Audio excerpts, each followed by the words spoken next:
प्रिय बंधुओं, धर्म प्रेमी सज्जनों,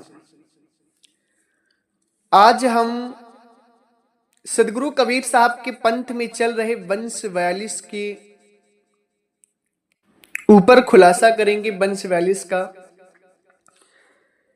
वंश 42 जो है संत श्री धनी धर्मदास जी महाराज के वंशजों का है। उन लोगों का कहना है कि इस आत्मा का कल्याण वंश 42 से ही जुड़ने पर होगा। जो वंशज हैं उन्हीं की शरण में जाने से जीव की मुक्ति होगी, उनके अलावा कोई मुक्ति नहीं दे सकता है। और प्रमाण के लिए वो लोग कहते हैं कि वंश 42 का जो आशीर्वाद है वो परमात्मा सदगुरु कबीर साहब स्वयं दिए। सज्जनों, आज हम दूध का दूध और पानी का पानी करेंगे कि वंश 42 का आशीर्वाद सदगुरु कबीर साहब दिए हैं या ये सब लोग झूठ बोलते हैं। लाखों की संख्या में लोग वंश 42 से इस कारण जुड़े हैं कि उन्हें लगता है कि वंश 42 का आशीर्वाद स्वयं सदगुरु कबीर साहब दिए। वंश 42 में होता क्या है कि जो महंत वहां के होते हैं, उनका जो लड़का होता है वो शादी करते हैं, शादी करके बच्चे को जन्माते हैं और बच्चे को बड़ा होकर के उसी को राजगद्दी दे देते हैं। फिर वो लड़का शादी करता है, वो बच्चे पैदा करता है, फिर उसे राजगद्दी दे देता है। यानी ये जो नियम है ना, वो वंश 42 यानी 42 वंश तक ये कहते हैं कि चलेगा। सज्जनों, यानी ये हो गया गृहस्थी जीवन, गृहस्थी गुरु। अब हम समझेंगे कि परमात्मा सदगुरु कबीर साहब ने वंश 42 का आशीर्वाद दिए हैं या सदगुरु कबीर साहब जो हैं इसका खंडन किए। सज्जनों, सदगुरु कबीर साहब की वाणियों में, उनके शब्दों में, उनके ज्ञान में, उनके सिद्धांत में कहीं भी वंश 42 का जिक्र नहीं है। ये लोग अपने मन के द्वारा, मन के विचारों के द्वारा, मनमति से इस बात को चलाते हैं कि सदगुरु कबीर साहब का आशीर्वाद है वंश 42 का, जबकि ऐसा कुछ भी नहीं है। परमात्मा सदगुरु कबीर साहब मुक्ति के लिए जो मार्ग बताते हैं वो वंश 42 से बिल्कुल विपरीत है, अलग है। वंश 42 गृहस्थी है, गृहस्थी गुरु हैं, और सदगुरु कबीर साहब गृहस्थी गुरुओं का खंडन करते हैं। वंश 42 का जिक्र कहीं सदगुरु कबीर साहब की वाणियों में आपको नहीं मिलेगा। सदगुरु कबीर साहब जो है वंश 42 यानी गृहस्थी गुरुओं का खंडन किस प्रकार से करते हैं, ये बात आप सभी को जानना बहुत जरूरी। परमात्मा कहते हैं कि गुरु हुआ है गिरही, गिरही चेला होए, कीच कीच के धोवते दाग न छूटे कोई। परमात्मा सदगुरु कबीर साहब जो मुक्ति का मार्ग बताते हैं, गुरु की पहचान बताते हैं, वो वंश 42 की नहीं, वो सदगुरु कबीर साहब कहते हैं कि गुरु हुआ है गिरही, गिरही चेला होए, कीच कीच के धोवते दाग न छूटे कोई। गुरु भी गृहस्थी है और चेला भी गृहस्थी है। गिरही का मतलब होता है विषयी, भोगी। यानी गुरु भी शादी विवाह करने वाला है, बच्चा पैदा करने वाला है, जन्माने वाला है, और चेला तो है ये है गृहस्थी, शादी विवाह में फंसा है, बच्चा पैदा कर रहा है, गृहस्थी में फंसा है। अगर गृहस्थी चेला ने गृहस्थी को गुरु बना लिया तो कचड़े से कचड़ा कभी साफ नहीं हो सकता, दोनों की मुक्ति नहीं होगी। यानी सदगुरु कबीर साहब यहां पूरे वंशवाद का खंडन कर देते हैं। सज्जनों, परमात्मा जो हैं सदैव एक रस रहने वाले हैं, वो दो प्रकार की बात नहीं बोलते। सदगुरु कबीर साहब यहां अपनी वाणियों में जो स्वयं की उनकी बोली गई वाणियां हैं, उनमें कहते हैं कि गृहस्थी गुरु को कभी गुरु नहीं बनाना चाहिए, गृहस्थी व्यक्ति को। यानी जो शादी विवाह में फंसा है, बच्चे पैदा कर रहा है, घर परिवार में है, नाच संबंधों में जो फंसा है, उसे गृहस्थी कहते हैं, गिरही। और गिरही गुरु का पूरा पूरा खंडन करते हैं परमात्मा सदगुरु कबीर साहब की। गिरही गुरु सच्चा गुरु नहीं होता है। गिरही गुरु की शरण में जाने से कोई भी दाग नहीं छूटेगा, कोई भी कल्याण नहीं होगा, मुक्ति आपकी नहीं होगी। अब आप सभी जरा विचार करें कि परमात्मा सदगुरु कबीर साहब स्वयं की वाणियों में वंश का खंडन करते हैं, यानी गृहस्थी गुरुओं का खंडन करते हैं। और वंश 42 वाले जो लोग हैं वो कहते हैं कि सदगुरु कबीर साहब ही वंश 42 का आशीर्वाद दिए। अब आप विचार करिए कि सदगुरु कबीर साहब स्वयं तो खंडन कर रहे हैं। सदगुरु कबीर साहब स्वयं इन गृहस्थी गुरुओं का खंडन करते हैं, क्या वो आशीर्वाद दे सकते हैं? कभी नहीं दे सकते हैं। ये जो वंश 42 है, वंश 42 के जो आशीर्वाद की बात करते हैं लोगों, सरासर गलत है। ऐसा आशीर्वाद सदगुरु कबीर साहब कभी नहीं दे सकते। क्यों? क्योंकि जीव की मुक्ति जो होगी वो विरक्ति गुरु से होगी, गृहस्थी गुरु से नहीं होगी। सदगुरु कबीर साहब कहते हैं, गुरु की पहचान बताते हैं कि बिसिया से न्यारा रहे, गुरु नाम है तास, और तब मुक्तावे जीव जग हुए कब न नास। सज्जनों, परमात्मा क्या कहते हैं गुरु के विषय में कि विषया से न्यारा रहे, गुरु नाम है तास। जो व्यक्ति विषय भोग, स्त्री भोग से, बाल बच्चे पैदा करने से न्यारा हो, वो सही गुरु होता है। क्यों? क्योंकि विषय भोग करने वाला व्यक्ति परमात्मा को नहीं जान सकता। परमात्मा की प्राप्ति के लिए अखंड ब्रह्मचर्या का पालन परम आवश्यक है। इस बात को कोई विवेकी ही समझ पाता है। परमात्मा की प्राप्ति के लिए अखंड ब्रह्मचर्या का पालन करना परम आवश्यक है, और जो अखंड ब्रह्मचर्या का पालन करता है वही आत्मा परमात्मा को जान पाता है, और वही गुरु भी होता है। सही, जो व्यक्ति विषय भोगों में पड़ा हुआ स्त्री भोग कर रहा है वो व्यक्ति परमात्मा को नहीं जान सकता। इसलिए सदगुरु आपको समझाते हैं, इन वंश गुरुओं के चक्कर से, जाल से निकालते हैं और कहते हैं कि समझ लो गुरु की पहचान क्या होती। सदगुरु कहते हैं कि विषया से न्यारा रहे, गुरु नाम है तास, तब मुक्तावे जीव जग होवे सब हुननास। सदगुरु कहते हैं गुरु सच्चा वही है जो विषय भोगों से न्यारा हो, यानी घर परिवार, बेटा बेटी, स्त्री पत्नी बीवी, जो भी जिस भाषा में आप समझते हो, आपके यहाँ जो बोला जाता हो पत्नी को, इन भोगों से जो न्यारा होगा ना वही सच्चा गुरु है। और उसी की शरण में जाने से संसार के जीव जो हैं वो मुक्त होंगे। वही जो न्यारा होगा वही इन जीवों को मुक्त कर सकता है, और उसकी शरण में जाने के बाद फिर सब दुख दर्द सब खत्म हो जाएंगे, जन्म मरण सब खत्म हो जाएगा। परमात्मा सदगुरु कबीर साहब मुक्ति की बात बताते हैं कि विषय से न्यारे गुरु की शरण में जाने से मुक्ति होगी। और वंश 42 जो है वो पूरी तरह से विषयों में आसक्त है, विषयी है, यानी परिवारवाद है, स्त्री भोग है, मोह माया है। अब आप विचार करें कि परमात्मा सदगुरु कबीर साहब का जो असली ज्ञान है, जो असली मुक्ति मार्ग है, उसे सदगुरु बताते हैं कि विषय से न्यारे गुरु की शरण में जाने से प्राप्त होगा ज्ञान, मुक्ति। और वंश 42 तो विषय से भरा पड़ा है। वंश 42 में, वंश में जो आचार्य होते हैं वो शादी करते हैं, बच्चे पैदा करते हैं, और फिर उन्हीं बच्चों को गद्दी पे बैठाते हैं। फिर वो बच्चे शादी करते हैं, बच्चे पैदा करते हैं, फिर वो अपने बच्चों को गद्दी पर बैठाते हैं। यही नियम चलता है। ये क्या हो गया? गृहस्थ जीवन हो गया। ये गिरही गुरु हो गए, और गिरही गुरु से मुक्ति नहीं होगी। ये बात परमात्मा सदगुरु कबीर साहब कह रहे हैं। तो आप विचार करिए कि कैसे सदगुरु कबीर साहब वंश 42 का आशीर्वाद दे सकते हैं। वंश 42 का आशीर्वाद परमात्मा सदगुरु कबीर साहब नहीं दिए। ये इन लोगों ने अपने मन से बनाया है ताकि इन लोगों का मान पान ज्यादा हो। जो लोग यह सोच करके वंश 42 से जुड़े हैं कि परमात्मा सदगुरु कबीर साहब का आशीर्वाद है वंश 42 के लिए, तो जान जाएं कि वो अपने जीवन को घोर अंधविश्वास में और अंधकार में ढकेल रहे हैं। उनका जीवन व्यर्थ जा रहा है, उनका समय व्यर्थ जा रहा है, क्योंकि वंश 42 का आशीर्वाद परमात्मा सदगुरु कबीर साहब नहीं दिए। सदगुरु कबीर साहब तो वंश 42 का खंडन करते हैं। सदगुरु कहते हैं कि याह मनवा को दीजिए, जाको विषया नाही, आपा सबही डार के राखे साहिब माही। सदगुरु कहते हैं कि इस मन को यानी अपने आप को उसको दो, उसको समर्पण करो जो विषयी ना हो, भोगी ना हो।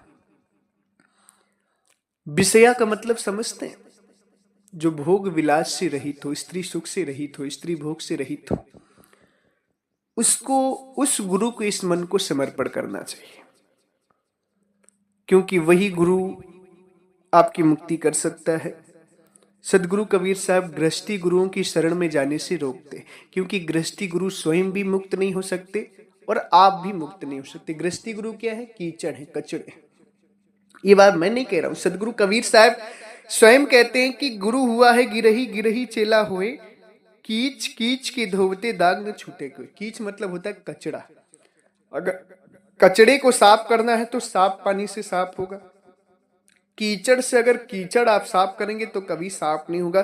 तो गृहस्थी गुरु को सदगुरु कबीर साहब कीचड़ कहते हैं कि कीचड़ में जाओगे तो तुम साफ नहीं होगे, कोई भी दाग तुम्हारा छूटेगा नहीं। वो गृहस्थी गुरु कीचड़ होते हैं।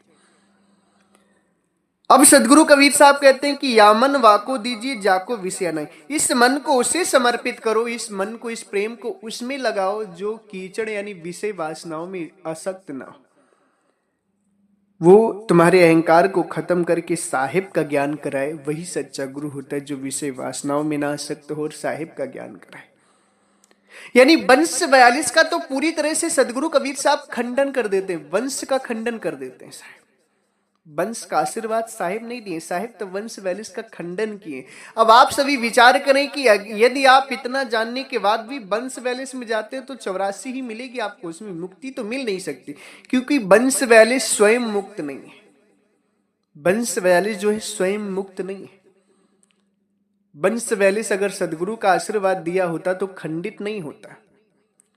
सदगुरु आशीर्वाद दिए होते ना तो वंश 42 जो है खंडित नहीं होता। वंश 42 खंडित हो चुका है।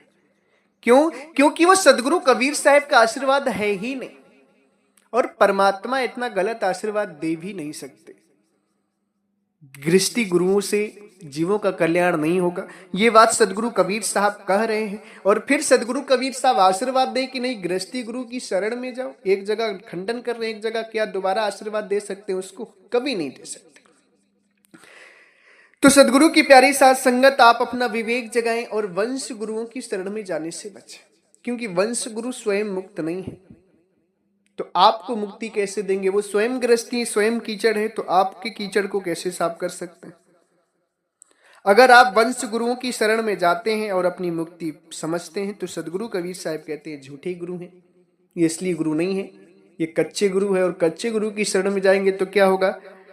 कांचे गुरु के मिलन से अंगली भी बिगड़ी, चाले थे हरि मिलन को दूनी विपत्ति पड़ी। सदगुरु कहते हैं कि कच्चे गुरु की शरण में जाओगे यानी गृहस्थी गुरु की शरण में जाओगे तो तुम्हारा अगला जन्म भी बर्बाद हो जाएगा, क्योंकि भक्ति का जो उज्जवल संस्कार है, जो भक्ति का सत्य संस्कार है, वो तुम्हारे अंदर नहीं पड़ पाएगा। कच्चा गुरु डाल ही नहीं सकता, क्योंकि वो तो खुद भी सही है। वो तुम्हारे अंदर कहां से भक्ति का संस्कार डालेगा? उसमें खुद भक्ति नहीं है, वो तो खुद विषय वासनाओं में आ सकते हैं। तो कच्चे गुरु की शरण में जाने से, कच्चे गुरु के मिलने से आपकी अंगली भी बिगड़ जाएगी और आप निकलते तो प्रभु के दर्शन के लिए, मगर दूनी विपद पड़ जाती। यानी ये जीवन भी खराब हुआ और अगला जीवन भी आपका खराब हो जाता है, अगला जन्म भी खराब हो जाता है। कच्चे गुरु, गृहस्थी गुरुओं की शरण में जाने से जीवों का कल्याण नहीं है। अगर आप सभी कल्याण पाना चाहते हैं तो विरक्ति गुरु की शरण में जाएं। गृहस्थी गुरु कभी मुक्ति दे ही नहीं सकता, चाहे जितना भी वो बड़ी बड़ी बातें कर ले, मीठी मीठी बातें कर ले, वो मुक्ति प्रदान कर ही नहीं सकता, क्योंकि उसके पास मुक्ति स्वयं की नहीं। स्वयं तो वो मुक्त है ही नहीं, आपको क्या मुक्ति देगा? विचार करिए आप लोग, कितना गलत आप लोग विश्वास करके अपने जीवन को गंवाते हैं व्यर्थ में। सोचते हैं कि वंश 42 का आशीर्वाद सदगुरु कबीर साहब दिए। सदगुरु कबीर साहब वंश 42 का खंडन किए हैं, वंश गुरुओं का खंडन किए, गृहस्थी गुरुओं का खंडन किए, परमात्मा इसका आशीर्वाद नहीं दिए। इन लोगों ने जीवों को बरगलाने के लिए, जाल में फंसाने के लिए एक मनगढ़ंत कहानी बनाई है कपोल कथा बनाई है कि सदगुरु कबीर साहब 42 का आशीर्वाद दिए, जबकि सदगुरु कबीर साहब ऐसा नहीं किए। सदगुरु कबीर साहब, मैं उनकी वाणियों से आपको दिखा रहा हूं कि वो गृहस्थी गुरुओं का खंडन करते हैं। सदगुरु की प्यारे साथ संगत, इस बात को समझना आप सभी को बहुत जरूरी, क्योंकि जीवन बड़ा अनमोल है। एक बार चला गया ना तो फिर 84 के चक्कर लगवाएगा। अब कितने युग बीत जाएंगे चक्कर लगाने में 84 में, जिसकी कोई सीमा ही नहीं। एक एक योनि में भी आप कछुआ में जाएंगे हजारों वर्ष जिएंगे, पेड़ में जाएंगे सैकड़ों वर्ष रहेंगे, किसी भी योनि में जाएंगे कुछ ना कुछ जीवन आपका कई सालों का रहेगा ही रहेगा। और 84 लाख योनियां हैं। अब समझ लीजिए कि एक एक वर्ष भी अगर आप एक योनि में रहते हैं मिनिमम, तो कम से कम 84 लाख वर्ष तो आपके इसी तरह चले जाएंगे। और आप सभी जानते हैं कि एक वर्ष का जीवन नहीं होता, बहुत बड़े बड़े जीवन होते हैं 84 में। इतने जीवन आपको 84 भोगना पड़ेगा, कितने युग भोगना पड़ेगा, कितने हजार लाख करोड़ वर्ष भोगना पड़ेगा, जिसकी सीमा नहीं है। तो आप सभी विचार करें और सही गुरु की शरण में जाए, वंश गुरु के चक्रों में ना पड़े। वंश गुरु केवल आपका धन लेते हैं, आपको मुक्ति नहीं दे पाएंगे। उनके पास मुक्ति खुद नहीं है, वो आपको कहां से दे। सदगुरु कबीर साहब कहते हैं कि मानुष जन्म पाई के चूके अब की घात, जाए पड़े भव चक्र में सहे दुखों की लात। अगर मानुष जन्म पाके इस बार आप चूक गए तो भव चक्र में जाएंगे, भव सागर में जाएंगे और दुखों की लात यानी 84 की मार पड़ेगी आप। इसलिए विचार करें और वंश गुरुओं की, झूठे गृहस्थी गुरुओं की शरण में जाने से बचे। सच्चे संत की शरण में आए, विरक्ति गुरु की शरण में जाएं और अपने जीवन का कल्याण करें। सज्जनों, अगर आप सभी को परमात्मा का सही ज्ञान चाहिए तो 11 जून को गाजीपुर की धरती पर हम सभी के परमात्मा, सर्वव्यापक सर्वपूजनीय परम पिता परमात्मा बंदी छोर सदगुरु कबीर साहब का प्राकट्य दिवस जो है, सदगुरु परमात्मा कबीर साहब के प्राकट्य दिवस के अवसर पर बहुत ही दिव्य और भव्य कार्यक्रम गाजीपुर की धरती पर रखा गया है, जिसमें परमात्मा की असली भक्ति, असली ज्ञान, निराधार की साधना दी जाएगी। सारे रहस्य खोले जाएंगे, सारे भेद खोले जाएंगे और बहुत ही भव्य परमात्मा का प्राकट उत्सव मनाना है, महोत्सव जिसे कहते हैं। सभी भक्तों को आदेश है, जो भी गुरु भक्त हैं, जो भी जुड़े हैं और जो सत्संग सुन रहे हैं, सबको 11 जून को हाजिर होना है। सभी को उत्सव में, महोत्सव में शामिल होना है। हम सभी परमात्मा के संतान हैं, एक परिवार हैं, साथ मिलकर के उत्सव मनाना है। जिसकी अगर कोई तबीयत खराब हो, आने में असमर्थ हो, तभी उसके लिए छूट है। नहीं तो जो गुरु भक्त स्वस्थ हैं, अच्छा है, उसको आदेश है, आज्ञा है कि वो 11 जून को गाजीपुर की धरती पर आए और सदगुरु के प्राकट्य महोत्सव में शामिल होकर के अपने जीवन को सफल बनाए। बहुत ही दिव्य और भव्य प्राकट्य महोत्सव मनाना है। बहुत ही खुशी का दिन है कि हम सभी के परमात्मा जो हैं वो जिस दिन प्रकट हुए हैं वो विश्व का, साल का सबसे सर्वश्रेष्ठ दिन है। उससे अच्छा कोई दिन नहीं है। उस दिन दीक्षा भी बहुत शुभ होगी, गुरु दर्शन भी बहुत शुभ होगा, दिन भी बहुत अच्छा है। सभी भक्तों को हाजिर होना है। गुरु की आज्ञा है और गुरु की आज्ञा मानना शिष्य का पहला कर्तव्य होता है, पहला धर्म होता है। सभी भक्तों को हाजिर होना है। इसी के साथ हम अपनी वाणी को विराम देते हैं। अगर हमारी वाणी, वचनों से, शब्दों से आप सभी किसी भी संत महापुरुष भक्त हंस जनों को कष्ट लगा हो, श्रोतागणों को दुख लगा हो, हृदय में ठेस पहुंची हो, तो मुझे क्षमा करिएगा। मेरा अभिप्राय आप सभी को दुख देना नहीं था। मैं तो परमात्मा सदगुरु कबीर साहब के ज्ञान से आपके भ्रम को निकाल रहा हूं, अंधविश्वास को, पाखंडवाद को खत्म करके दिव्य ज्ञान बता रहा हूं परमात्मा का। मेरा अभिप्राय केवल और केवल आपको सत्य ज्ञान देना है। किसी की निंदा करना, किसी का विरोध करना, किसी को बुरा भला कहना मेरा अभिप्राय नहीं है। मैं तो केवल और केवल परमात्मा सदगुरु कबीर साहब की वाणियों का प्रमाण देकर ही आप सभी को सत्संग श्रवण कराता हूं। इसलिए मेरी बातों का बुरा मत मानिएगा आप सभी। अगर मेरे शब्दों से, किसी भी बातों से कोई ठेस पहुंची हो आप सभी के हृदय में, आप सभी की आत्मा में, तो आप सभी के चरणों में मैं सर रख कर के क्षमा प्रार्थी हूं। आप लोग मुझे क्षमा करिएगा। इसी के साथ एक बार प्रेम से बोलिए, सर्वव्यापक सर्व पूजनी परम पिता परमात्मा सदगुरु बंदी छोर कबीर साहिब को साहेब बंदगी साहेब